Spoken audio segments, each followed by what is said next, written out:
Hakinanira Imana iyo twasenze. Nothing is too hard for God when we pray. Hakinanira Imana iyo twahamagaye izina ryayo. Nothing is too hard for God when we call upon his name.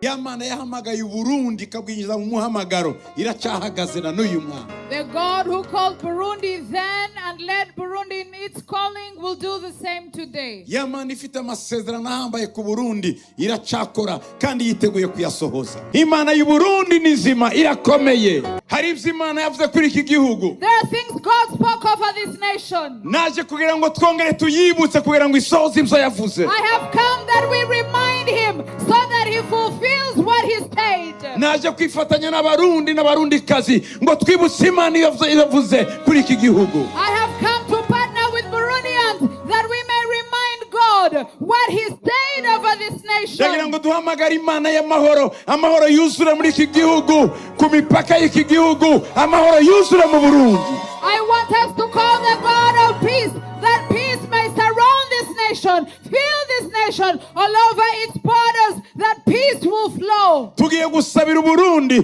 kugira ngo Imana imanure imigisha, imvura y'umugisha muri iki gihugu. We are going to pray for Burundi that the rain of blessing may fall upon this land. Tugiye guhagarika imbaraga z'umwijima ziri mu kirere, imbaraga z'intambara, imbaraga z'inzara, imbaraga za ruswa zihagarare muri iki gihugu kuko ni igihugu cy'amasezerano. We are going to bind the power of hunger, the power of famine, the power of war, the powers that bring darkness, corruption. We will bind them in the air and it will not work and perform anything in this land. Umuntu wese urya ruswa muri iki gihugu Imana imurebe kuko abarundi bakeneye kubona Imana, bakeneye kumva Imana ivuga, abarundi bakeneye kurya, bakeneye kuryama, bakeneye guhaga. Tugiye kubwira Imana ngo imanuke muri iki gihugu.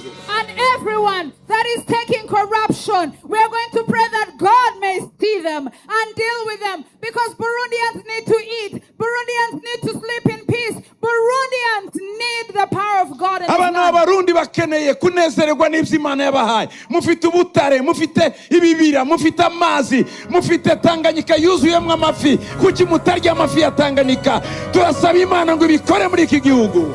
We are going to ask God that the children of this land will have access to the resources in the land, in the water, in the forest, that they will enjoy the benefits of this land. Iki gihugu gifite udusumo twinshi amasararo kuki mutagira umuyaga nkuba mwinshi muri iki gihugu. Tugiye gusaba Imana ngo izane electricité, inganda zikore, habe transformation muri iki gihugu. We are going to pray for transformation in this land, that you may all have access to electricity and power, that you may have access to the benefits and the blessings that God has given this nation. Ubutunzi Burundi bufite buraruta Suisse inshuro zirenga 100, ariko Suisse bayeho neza kuruta Abarundi. Ibyo Suisse ifite uyu munsi biva mu Burundi, niki gituma Abarundi batabaho nk'Abasuisse. Tugiye gusaba Imana ngo yibuke iki gihugu. We are going to ask God to remember this country, because the wealth in this country is 100-fold the wealth in Switzerland. Why are the Burundians not enjoying the blessings that they have, yet the Swiss enjoy blessings from this land? Ndagira ngo mbabwire ko Burundi bukize kuruta Ubudage, bufite ubutaka, bufite ubutare, bufite ibintu byinshi Ubudage butagira. Ariko niki gituma Ubudage ari ubwa kabiri muri mwisi? Mwebwe Abarundi nimubeho neza. Tugiye guhamagara Imana, si Imana ya injustice, ni Imana ya justice. Ihaguruka irenganura Abarundi bave muri aka kaga n'agahinda.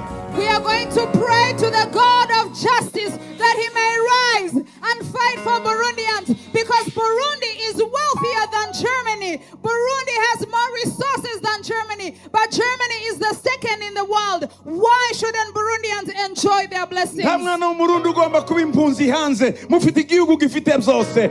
Ndi mugomba kuba impunzi economique, mufite ibintu byinshi bya economy muri iki gihugu. Tugiye gusaba Imana ngo ikingure imiryango, tuboha abadayimoni buzuye muri iki kirere, batuma igihugu gira umunezero ngo cyishimire ibyacyo. No Burundian should live as a refugee, whether economic refugee or any other reason. You should be here enjoying your blessings. So we are going to bind every principality, every power in the realm against this nation that stops you from enjoying your blessings. ndagira ngo murabyizeye ko tugiye gusenga kandi Imana Do you yumva. believe? And we will pray and God will hear. tugiye guhamagara Imana kandi irakora. We are going to call God and He will move. iyi Imana twabonye ikora. We have seen this God move. twabonye Imana yuza We amasezerano. have seen the God who fulfills the twabonye Imana promises. isubiza amasengesho. We have seen Him answer prayers. tugiye kwihamagara We are going to call Him Imana ya Eliya ku musozi Karume. the God of Elijah on Mount tugiye Carmel. kurwana n'imyuka ya Bahari yaje muri iki gihugu. We are going to fight the spirits of Baal that have come in tugiye this land. gukubita hasi imyuka y'ubutinganyi ikorwa muri iki We are gihugu. going to break down the powers and principalities of homosexuality in this land. amahoro y'Imana amanuke. May the peace of God reka come. tuzamure amaboko yacu Let's twese raise our hands, all mu of izina us, rya Yesu. in the name of Imana Jesus, y'imbaraga, the God of Imana power, y'ububasha. the God of uburundi authority. ni ubwawe, Burundi belongs to you. ubujumbura ni ubwawe, Bujumbura belongs to gitega you. ni iyawe, Gitega belongs to provinsi you. zose ni izawe. All provinces belong to mu you. izina rya Yesu In the name of turahagarika Jesus, abadayimoni we stop every bari mu demon kirere in cy'uburundi, the realm of Burundi. abadayimoni b'intambara Demons of war. turabahagarika. We stop them. turavuga amahoro, We speak peace. amahoro ku Burundi, Peace upon ku Burundi. mipaka y'Uburundi, Upon the land of Uburundi Burundi. na Tanzania, Burundi and Uburundi Tanzania. na Congo, Burundi and Congo. Uburundi n'u Rwanda. Burundi and Rwanda. turavuga amahoro, We speak peace. Uburundi na Zambia. Burundi and turavuga Zambia. amahoro, We speak peace. amahoro ya Kristo The peace of Christ. namanuke. Let it come down. turahagarika umwuka We w'intambara, stop the spirit of nta war. maraso y'Abarundi azongera kumeneka. The bloodshed of Burundians will be done Abarundi here. bagomba kuba mu mahoro, Burundians have to live in peace bakabana mu mahoro, and live together in peace bagasangira igihugu, and share the nation bagasangira umwami, and share the king bagasangira Imana, and share God bagasangira ubutaka. and share mu land. izina rya Yesu, In the name of mu Jesus. izina rya Yesu, In the name of turakubita Jesus. mu kirere We attack the spiritual realm. dayimoni, Every demon. dayimoni, Demon. turagukubita. We attack you. rekura, Release. rekura Release. amahoro y'Uburundi The peace of Burundi. namanuke Let it mu flow miryango y'Abarundi, in the families of mu mazu Burundi. y'Abarundi, In the homes of mu mirimo Burundi. y'Abarundi, In the jobs of muri Burundi. parlema y'Abarundi, In the parliament of muri Burundi. sena y'Abarundi, In the senate of Burundi. muri executive In y'Uburundi, the executive of uhereye Burundi. kuri perezida w'igihugu From the president of the nation. n'abaminisitiri bose, And all the ministers. abakuru b'ingabo, And the leaders of the abakuru army. b'umutekano, The leaders of security. abapolisi, The police. ba guverineri, All the governors. turasabira bose We are praying for all amahoro of ava them. mu ijuru, Peace from heaven. umutuzo wo mu ijuru Peace from heaven. numanuke Let it come muri iki down gihugu. in this nation. turakubita We attack umwuka w'ubujura, the spirit of stealing, ubwibyi, of theft, ruswa, of corruption. wa mwuka we, You wa spirit, dayimoni we, you demon, turakuboha we bind you. Turakuboha. We bind you. Turakuboha. We bind you. mu izina rya Yesu. In the name of Jesus. rekura, Release. rekura Release. umutungo ugera kuri buri Murundi wese, Let wealth reach every buri Burundian. Murundi wese abona amarongo, Let every Burundian have babona icyo resources. kurya n'icyo Let kunywa, them have food and drink. abana bige, Let the children be amazu educated. yubakwe, Let houses be built. abantu bayabemo Let people live mu in izina rya houses. Yesu, In the name of mu Jesus. izina rya Yesu. In the name of Jesus. umwuka wa ruswa The spirit of corruption. turawukandagira, We trample over it. turawusenya, We break it. turawusenya We break mu it. izina rya In Yesu. the name of umwuka Jesus. w'ubusambanyi The spirit of adultery and muri iki kirere fornication. cy'Uburundi In the spiritual realm of Burundi. turawuhagarika, We stop it.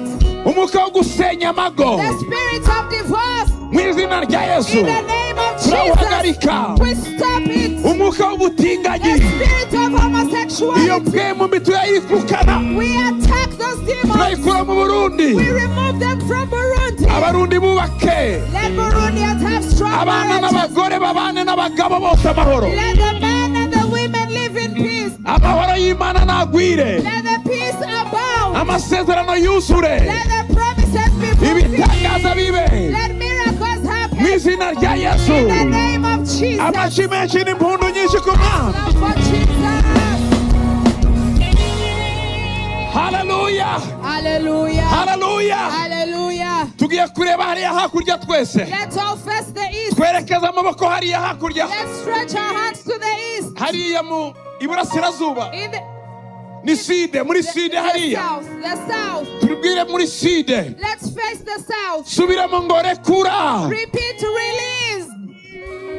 rekura Release imigisha y'Imana the blessings of God. mu Burundi. In Burundi, Wa mpwemu mbiwe all you terrible evil spirits uri muri side, in the south, rekura release mu izina rya Yesu. in the name of Jesus. Abamarayika b'Imana The angels of God bafite imigisha y'u that Burundi have the blessings of muri Burundi side, in the south. nimuze, Come in. kaze, Come in. kaze, Come in. kaze, Come in. kaze. Come in. Reka duhindukire turebe muri nord, Let's face the north.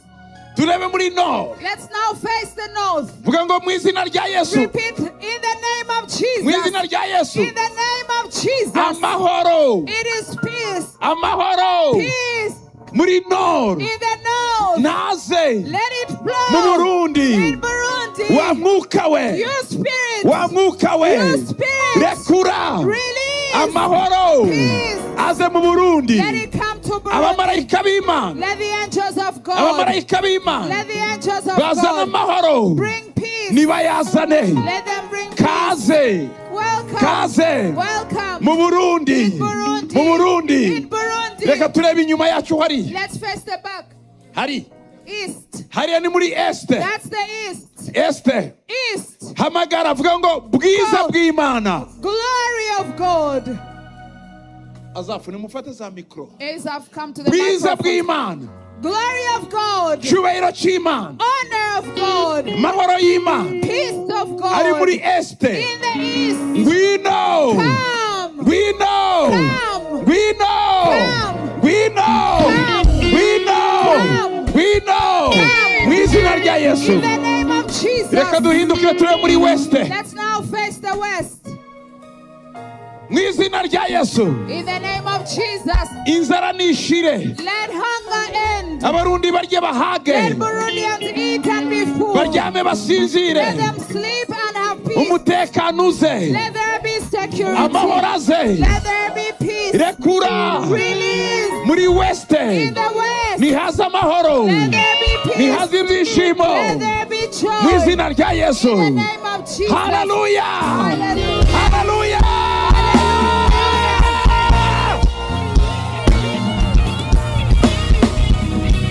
Hey! Hallelujah. Haleluya. Hallelujah.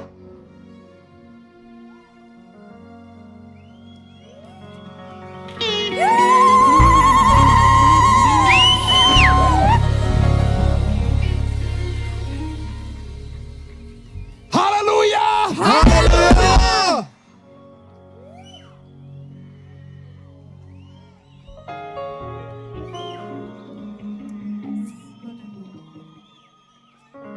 Ibyo Imana yavuze What God spoke, mubitegereze biraje. wait, it is coming.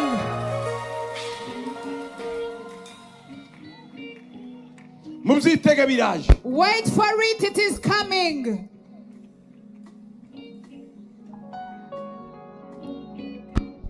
Ni Imana isohoza amasezerano. He is the God who fulfills his promises. Ni Imana isohoza ibyo yavuze. He's the God who fulfills what he said. Jesus, Yes. Jesus. Yes. Icyubahiro ni icyawe mwana. The glory belongs to you alone, O God. Icyubahiro ni icyawe mwana. The glory belongs to you alone. Icyubahiro ni icyawe mwana. The glory belongs to you. Ikimuga cyari ku rusengero. There was a lame man by the temple. Imyaka 40 ishize. After 40 years, Ubuzima bwarahindutse. his life changed. ndagira ngo nkubwire ko nawe I want to tell you as well, ubuzima bwawe buhindutse uyu your mugoroba. life changes tonight.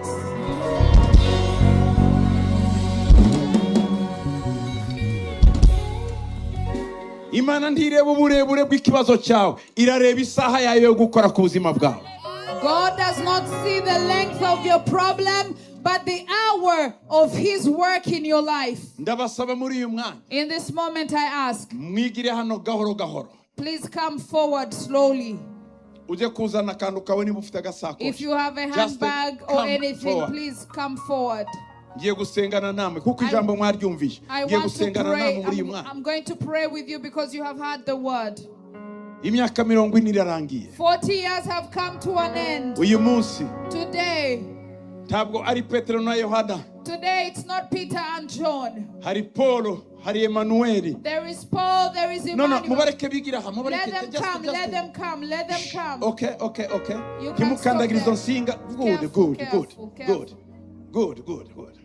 Uyu munsi Today, Yesu yasize abandi. Jesus Yasize has left everyone else. Yasize Emmanuel. He left Emmanuel. Yasize Paul. He left Paul. Yasize Laura. He left Laura. Ngo bakubwire. To tell you. Ngo bakubwire. To tell you. Ngo imyaka 40 irahagije. That 40 years are enough.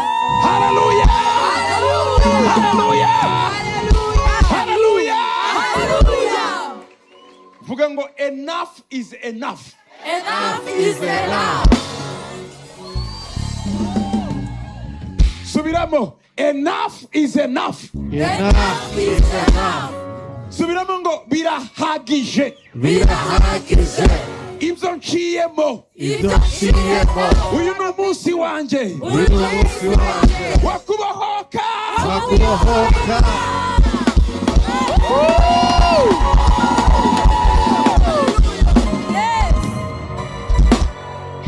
Hallelujah!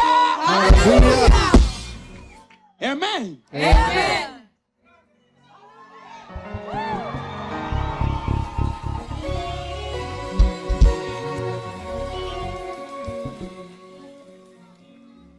Batubwiye ijambo The word has told us ngo cyakimuga the lame man cyari kizi ko bagikorera nk'ibyo abandi bahora bagikorera. thought they would do for him like all the others always did. Wagiye mu bikorane byinshi. You have attended many crusades. Ndagira ngo ntiwibeshe ngo ibyo bagukoreye n'ibyo ukorerwa uyu munsi biratandukanye.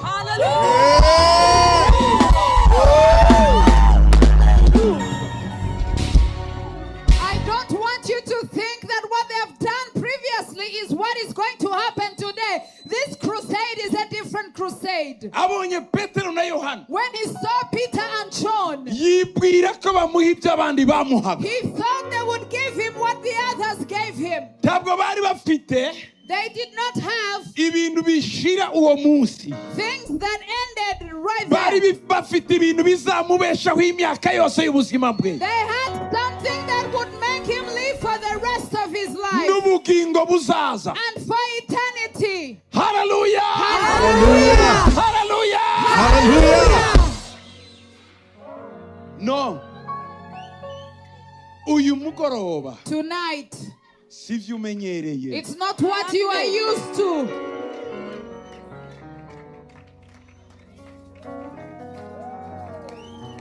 Uyu mugoroba si bya bindi umenyereye. Tonight, it is not what you're used to.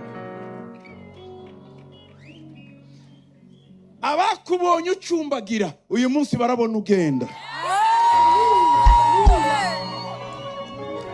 Those who saw you limp will see you walk today.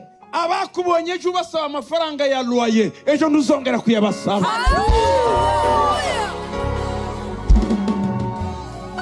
Those who saw you beg for money to pay your bills, your rent, they will not see you beg anymore. Abakubonye udubura mu ishuri ntibazongera kubona udubura mu ishuri. Those who saw you retake your classes will never see you retake classes again. Hallelujah! Hallelujah. Abakubonye wandika usaba akazi jelonere ntibazongera kubona amajelonere yawe. Those who saw you apply for jobs upon jobs upon jobs will not see abakubonye uri umusore batereje. Those who saw you single, Hey, hallelujah. hallelujah. Bazakubona uri iki? They will see you. Mariye, They will hallelujah. see you married.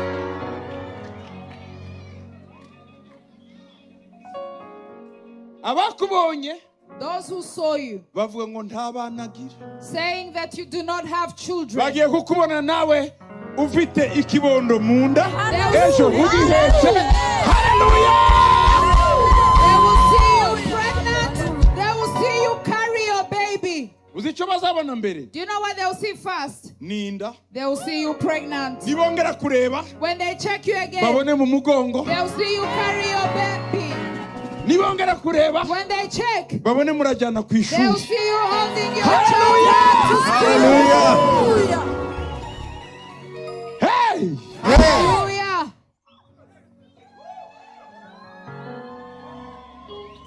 Inkuru igiye guhinduka. Your story is about to change Kuri wowe in your life no kuri iki gihugu. and upon this nation.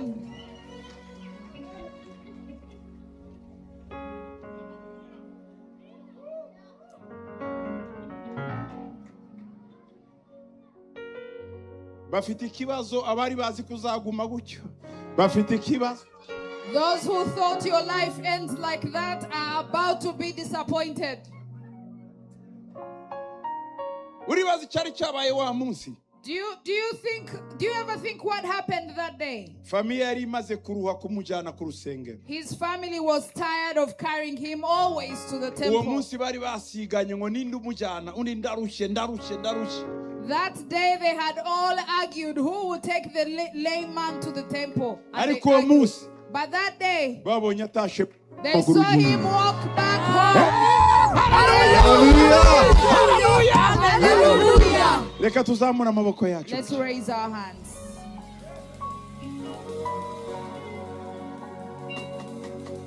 Urakoze Yesu. Thank you, Jesus. Urakoze Yesu. Thank you, Jesus. Urakoze Yesu. Thank you, Jesus. Ugiye guhindura amateka yanyu. You're about to change our lives. Ugiye guhindura ubuzima You're bwanyu. about to change our Ugiye history. guhindura histoire You're yanyu. about to change our story. Hallelujah. Hallelujah. Amen. Amen.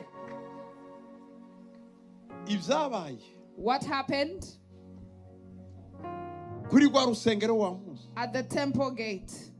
ntibirarangira biracyakoreka.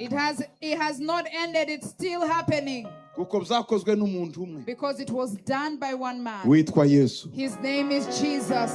Yesu Jesus ni muzima. is alive. Aracyakora. He's still working. Rwa rukundo yari afite cyagiye ntirurahinduka. The life he had then hasn't changed. Kagahinda yari afite kubona abarenganye aracyagafite. The pain he had for those facing injustice, he still has it. Rwa mutima yari afite wo gukiza abarwayi aracyawufite. The heart to heal the sick, he still has it. Ndagira ngo nkubwire, I want to niba tell you, ufite na mwene wanyu mucuti wawe urwaye utari hano uhagarara Yesu aramukoraho.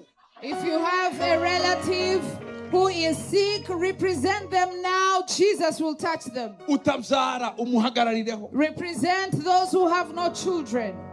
Abana babuze uko biga uhagarara dusenga Imana. Represent those who have children that can't go to school. Ushaka visa uhagarara turamusenge. Let's pray for those who want visas. Let's represent them. Ufite proje yanze gucamo uhagarara turasenga. If you have a project that you see no way out, stand and we'll pray. Urabyizeye? Do you believe it? Urabyizeye? Do you believe it? Do Urabyizeye? you believe it? Hallelujah! Hallelujah.